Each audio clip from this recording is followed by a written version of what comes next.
lovely darling viewers, it's Jen here at Check Her Joy. This time I'm doing another book haul. So I fell behind on filming my book hauls, so I've decided to break them up into genres or like subsections. So this is all my YA or teen novels that I bought between May of 2018 and February of 2019. This is a lot and maybe the longest grouping that I have, mainly because I found a bunch of them at closeouts. So like $1.25 each. So a lot of these were like really cheap. So I bought a bunch of them. First up, I have My Life with the Walter Boys by Novak. This is, I think, her first novel. I have already read and reviewed both The Heartbreakers and Paper Hearts, which are both by Novak, which I love. They are young adult romances. So this one follows Jackie, whose parents and family dies, and so she ends up living with the Walter family, and they have a ton of boys and one girl who also acts like a boy. And I am excited for this, to see the chaos of living with that many guys all of a sudden, especially when you're all about the same age. Really, really hoping that there's a romantic subplot in this. I didn't do a whole lot of like, what is this book? I just saw it and was like, I recognize that author. I loved her other books. Let's get this one too. The next one I have is A Royal Match by Tyne O'Connell. I've actually already reviewed this, sort of, because it's actually two of her books combined. It is Pulling Princes and Stealing Princes, which are the first two books in her series about Calypso Kelly, who goes to a British boarding school where she runs into the Prince of England and has a romantic relationship with him. Like, they both go to single gender schools, but they're like partner schools, and Calypso fences, and so she ends up fencing against the prince and catching his eye. And I love their relationship. I love how it explores how crazy and complicated that could be. Trying to stay out of the press, dealing with royal protocols. She's an American, so she's not exactly what the royal family wants for their son. This one's sweet and fun and quirky, but it's not too deep, which I enjoyed, that it was kind of not as complex. But also, I'm not gonna lie, this is maybe not the best high-end literature, and that's totally fine. Sometimes we need a break, and we just need to enjoy royal romances. So I also have Graceling by Kristin Cashore. This is a fantasy novel. It is about a young woman named Katsa, who is a Graceling. She has these awesome fighting skills, and she is involved with the royal family, and she should be able to have like a somewhat easy life for having your skills in combat, but gets caught up in stuff. I haven't read it yet, guys. Give me a break. But I love the fantasy aspect of it. Also, the cover looks gorgeous.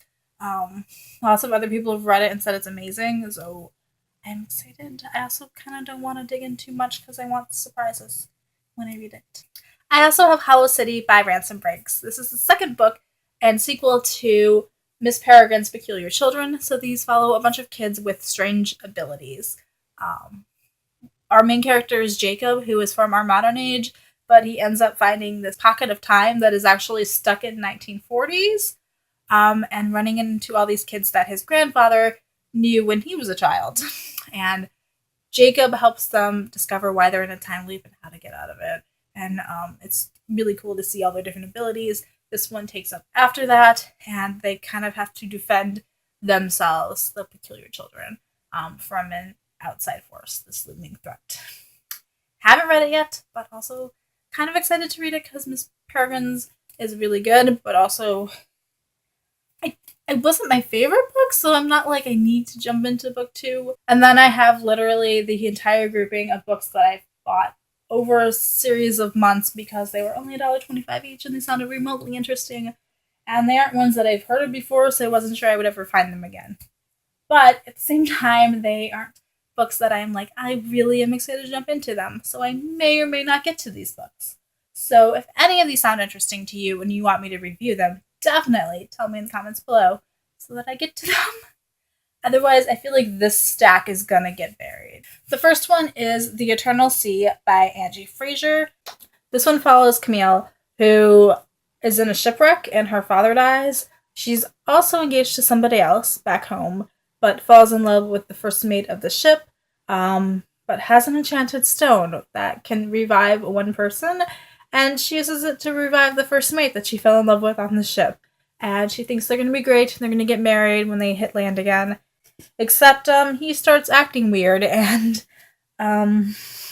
preoccupied with finding the sister stone of the one that she used to bring him back.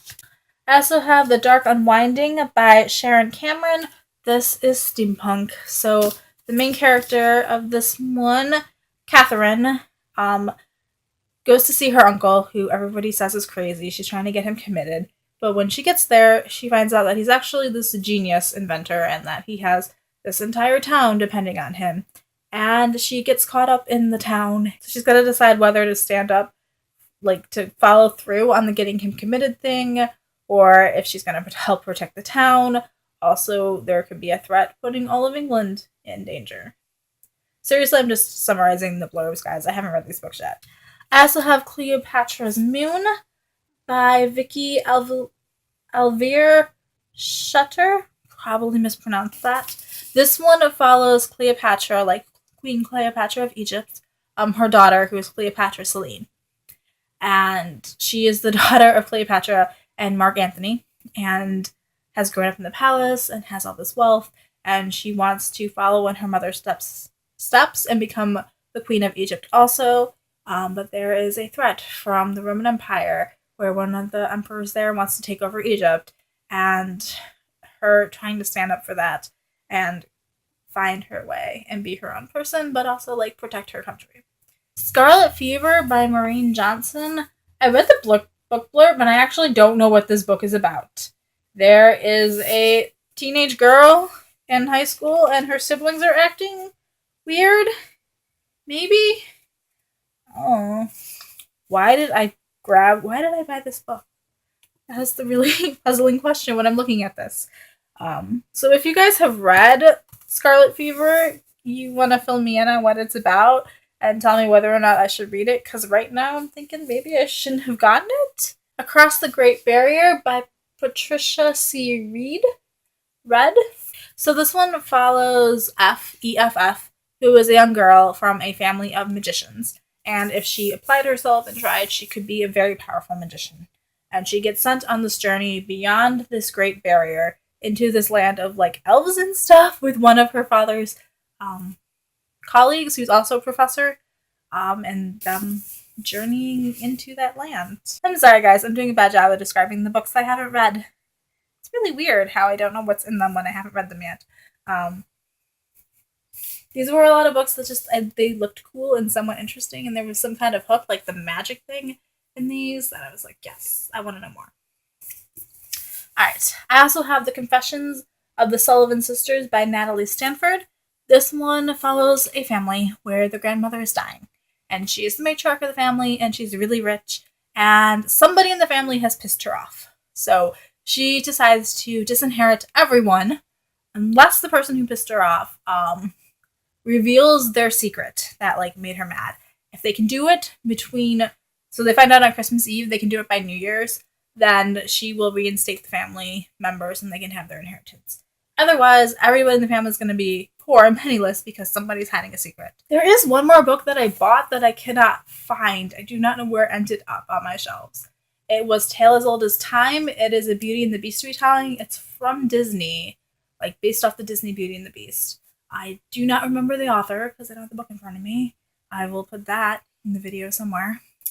But this is a Beauty and the Beast retelling, and it kind of hinges on the fact that what if the enchantress that cursed the beast and turned him into this hideous monster was actually Belle's mother, and she was doing it to make him a better person, so basically he and Belle would end up together. This is actually one of my headcanons that maybe, just maybe, Belle's mysterious mother that has disappeared might actually have been the enchantress anyway, so I am really... I want to read this book, but first I gotta find it. I really do not know where it ended up, which is puzzling me. So it's the one I'm probably most excited about, and also the one I can't find. That's probably in my room somewhere, and I didn't see it when I went in there to look, and it's definitely not in the library. I have looked. Please do not let me have accidentally turned it into a library or something, like my work library, like the public library. And then the last one is An Absolutely Remarkable Thing by Hank Green, which is actually adult science fiction now that I've read it. It's not actually YA, but I missed it when I was filming my adult books because I didn't realize. So this book follows April May, who discovers this giant robot statue in New York that everybody else is just ignoring, and April's an artist and she's a little bit offended by this. So she gets her friend Andy to come over because he's a YouTuber, and they film a YouTube video about this robot that she's found that she names Carl.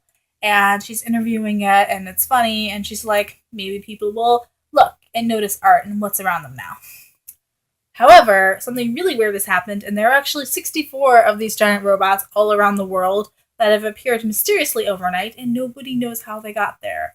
Like, all the CCTV cameras around them have all gone blank for the amount of time it took for these robots to go up. And so April May ended up being the first one to unveil this in her YouTube video, and so she becomes the de facto expert that everybody wants to interview about these robots, and there's tons of mysteries about it, and it's about internet fame and social media and global culture that we live in as the whole world comes together to try to solve what these robots are. I seriously just read this book and filmed the review of it today, so I will post a link to this one in the description below if you want to know more about it. I really enjoyed it.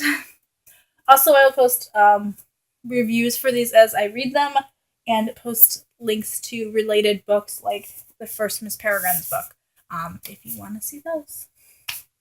And yeah, that's what I bought. Some of it I knew more about than others, as per usual. Let me know in the comments below if you have read any of these and if you recommend them, or do any of these sound awesome and I should review them straight away. Also, let me know, because I enjoy making videos that have views, so just a thing, just saying. Okay, so if you want me to review any of these books, also let me know and I'll try to bump them up my TBR list, and do them sooner rather than later. Okay, peace out. I love you guys. I keep reading. Bye.